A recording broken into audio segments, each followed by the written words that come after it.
নমস্কার, তোমাদের রান্নাঘরে আজকে নিয়ে এলাম সুজি দিয়ে বেশ মজার একটা রেসিপি। এই রেসিপিটা খেলে আপনি একই সঙ্গে কিছুটা মিষ্টির স্বাদ পাবেন, আবার সেই সঙ্গে কেকের স্বাদও পেয়ে যাবেন। এর জন্য 135-40 ml চায়ের কাপের 1 কাপ সুজি নিয়ে নিচ্ছি। মিহিদানা মোটা দানা দুটো সুজি ব্যবহার করা যাবে। এই মিহিদানা সুজিটাকে মিক্সার গ্রাইন্ডারে ঘুরিয়ে আরও একটু মিহি করে নিলাম। খুব বেশি পাউডার করার কোনো প্রয়োজন নেই। দেখতেই পাচ্ছেন একটু হালকা করে ঘুরিয়ে নিয়েছি। এবার একটা বড় মিক্সিং বোলের মধ্যে এটা ট্রান্সফার করে নিচ্ছি। এবার যে কাপের 1 কাপ সুজি দিলাম সেই কাপেরই 1 কাপের থেকে একটু কম পরিমাণে চিনি দিয়ে দিচ্ছি, আর সেটাও একটা মিক্সার গ্রাইন্ডার জারের মধ্যেই নিয়ে নিয়েছি। এবার যেটা দিচ্ছি ওই একই কাপের 1 কাপ ভর্তি করে দুধের সর। সঙ্গে সঙ্গে তৈরি হওয়া সর হতে পারে, অথবা ফ্রিজে রেখে দেওয়া যে সর সেটাও হতে পারে। ফ্রিজে থাকলে একটু রুম টেম্পারেচারে নিয়ে আসার পর ব্যবহার করবেন। এবার দেখুন পনির দিয়ে দিচ্ছি 3টে। এখানে মোটামুটি 3টে কিউব মিলে 50 গ্রাম মতো পনির রয়েছে। আর 3টে এলাচ এখানে দেখুন আমি দিয়ে দিলাম, খোসাটা দিইনি, শুধু এলাচের দানাগুলো। আর সঙ্গে একটা লেবুর হাফ মতো নিয়ে সেখান থেকে রসটা দিলাম, 1.5 থেকে 2 চা চামচ মতো রস বেরিয়েছে। এবার এটাকে ভালো করে মিক্সার গ্রাইন্ডারে ঘুরিয়ে নেব। দেখুন ঠিক এইরকম দেখতে হবে, একদম কনডেন্সড মিল্ক যেরকম হয় সেরকম দেখতে লাগছে। তো দুধের সর যদি না থাকে তাহলে এর মধ্যে অল্প দুধ, 3 থেকে 4 টেবিল চামচ গুঁড়ো দুধ আর সঙ্গে বেশ কিছুটা বাটার অ্যাড করে দেবেন। এবার এই যে সুজিটা এর মধ্যে নিয়ে নিচ্ছি একটা চা চামচে মেপে প্রায় 2.5 চা চামচ মতো ময়দা। এবার সুজি আর ময়দাটাকে ভালো করে একসঙ্গে মিশিয়ে নিচ্ছি। সব কিছু মেশানো হয়ে গেলে এর মধ্যে এবার দিয়ে দিচ্ছি যে মিশ্রণটা তৈরি করলাম, দুধের সর, চিনি, পনির, সঙ্গে ছিল এলাচ। একেবারে অল্প একটু নুন দিচ্ছি, দেখুন খুবই কম পরিমাণে নুনটা দিতে হবে। এবার এই জারটা ধুয়ে মানে অল্প একটু দুধ দিয়ে ধুয়ে এটা একটা সাইডে রেখে দিচ্ছি। কনসিস্টেন্সি ঠিক করার জন্য এটা লাগবে, প্রথমেই অ্যাড করা যাবে না। প্রথমে এই শুকনো উপকরণটার সঙ্গে এই যে ব্যাটারটা তৈরি করেছিলাম সেটা ভালো করে মিশিয়ে নেব। প্রথমে দেখবেন মিশতে চাইবে না, তারপরে আস্তে আস্তে দেখবেন বেশ সুন্দর করে সব কিছু একসঙ্গে মিশে যাবে। তো এখানে এই কারণেই প্রথমে দুধটা দেওয়া যাবে না, কারণ দুধের সরটাতে কতটা পরিমাণ দুধ ছিল তার উপরে নির্ভর করবে কতটা লাগবে। তো সব কিছু মিশিয়ে নিয়ে দেখুন এখানে 1 কাপের প্রায় 4 ভাগের 1 ভাগ দুধ রয়েছে, সেখান থেকে প্রথমেই পুরোটা না দিয়ে অর্ধেকটা মতো ব্যবহার করলাম। এবার ভালো করে আবার এটাকে মেশাবো।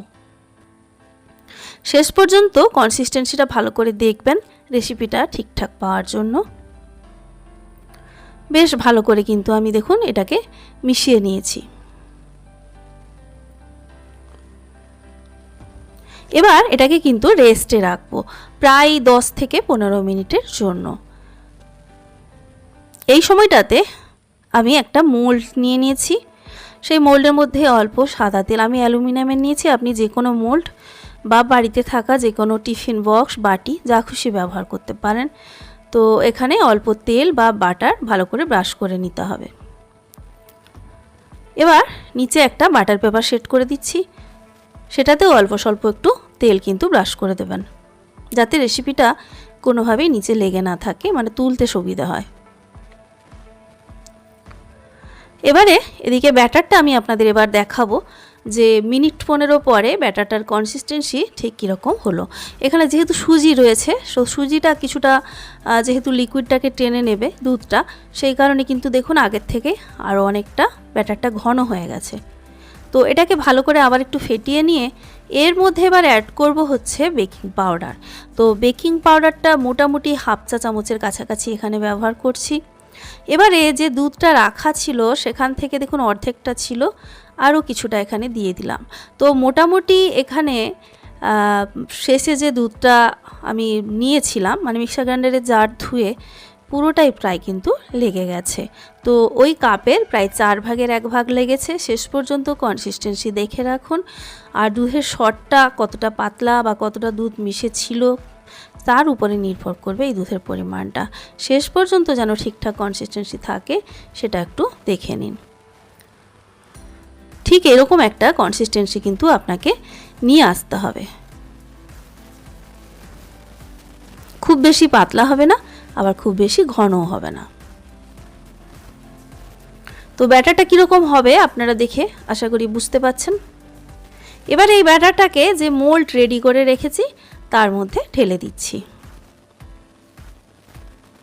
তো ব্যাটারটাকে আমি ঢেলেই দিয়েছিলাম পুরোটাই মোল্ডে, এবং আপনাদের সঙ্গে সেটাও শেয়ার করে নিই।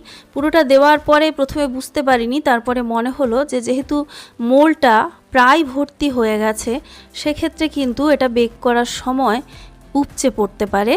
তো সেই কারণে আমি আপনাদের দেখাচ্ছি কি করবেন। তো এখন আপাতত একটা কড়াই বসিয়ে সেটাকে মিনিট 5 জন্য হাই ফ্লেমে গরম হতে দিচ্ছি, আর অবশ্যই ঢাকা দিয়ে দিতে হবে। আর হোলটাকে একটা লবঙ্গ দিয়ে বন্ধ করে দিয়েছি। এখানে দেখুন ব্যাটারটা পরে একটু কমিয়ে নিয়েছি আমি, সেটা কমিয়ে একটা ছোট্ট বাটিতে নিয়েছি। এতে করে আবার একটা আলাদা করে এক্সপেরিমেন্ট করা যাবে। আমি ছোট্ট বাটিটাকে একটু আলাদাভাবে এটা তৈরি করব। দেখুন তার জন্য একটা ছোট বাটিতে অল্প জল নিয়ে নিয়েছি। জলটা যখন এরকম ফুটতে শুরু করবে সেই সময় আমি এই বাটিটা বসিয়ে দিচ্ছি। বাটির মধ্যে কম পরিমাণেই নিয়েছি দেখতে পাচ্ছেন। তো কিছুটা স্টিম করে দেখাচ্ছি আর কিছুটা বেক করে, যাতে করে আমি আপনাদের জানাতে পারি যে কোনটা বেটার লাগছে। এবারে ঢাকা দিয়ে এটাকে কিন্তু যেহেতু খুব কম পরিমাণ আছে 15-20 মিনিট ওটা স্টিম করলেই রেডি হয়ে যাবে। আর এদিকে মিনিট 5 ভালো করে হাই ফ্লেমে রেখে কড়াটা গরম করে নিয়েছি। কড়াইটা একদম কালো হয়ে গেছে দেখতে পাচ্ছেন, বেশ ভালো করে গরম হয়ে গেছে। এবারে একটা স্ট্যান্ড দিয়ে তার মধ্যে যে মোলটা আমি স্টিম বেক করব সেটা বসিয়ে দিলাম। বসিয়ে ঢাকা দিয়ে দিচ্ছি। ঢাকা দিয়ে এটা কিন্তু প্রায় 40-45 মিনিট সময় ধরে আপনাকে লো টু মিডিয়াম ফ্লেমে রেখে বেক করতে হবে।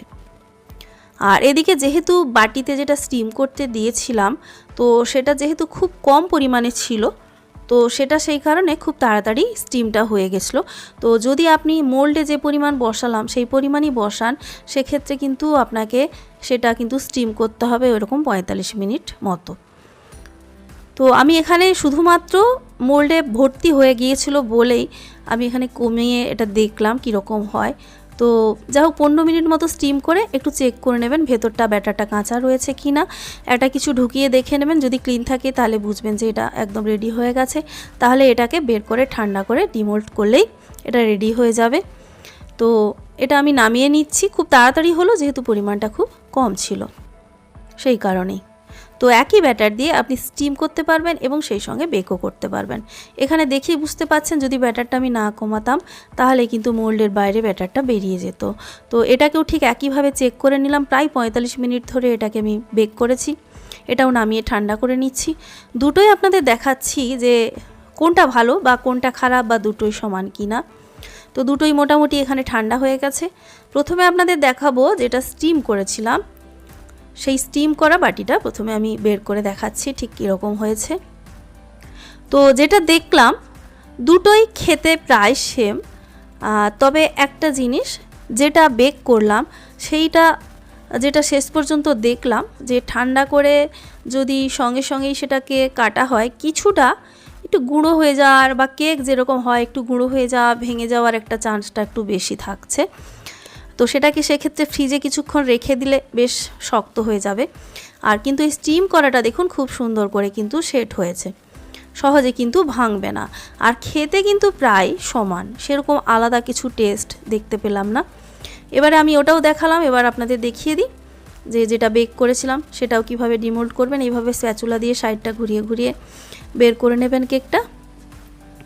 এটাকে কেকই বলছি, তবে খেতে অনেকটা ছানা পোড়া মিষ্টির মতো, আর সেই সঙ্গে বেশ কিছুটা কেকের স্বাদও কিন্তু পাবেন। ভীষণ টেস্টি খেতে, অথচ ঘি বাটার তেল কিছু ব্যবহার করা হয়নি, দেখতেই পেলেন। দেখুন কি সুন্দর উঠে এসেছে মোল্ড থেকে, এতটুকুও লেগে নেই দেখতে পাচ্ছেন। এটাও কেটে দেখাচ্ছি। তো এটা কিন্তু আমি ফ্রিজে এখনও রাখিনি, ফ্রিজে রাখলে এটা আরও কিছুটা শক্ত করে যদি এটাকে আপনি কাটেন পিস করেন তাহলে সেক্ষেত্রে ভালো করে টুকরো করতে পারবেন। এই যে একটু দেখুন ভেঙে যাচ্ছে জিনিসগুলো, খুব বেশি না, একটু নিচের দিকটা কিন্তু হালকা গরম আছে সেই কারণে ভেঙে যাচ্ছে। তো বন্ধুরা এই ছিল আজকের রেসিপি। সবাই ভালো থাকবেন, নেক্সট ভিডিওতে দেখা হচ্ছে।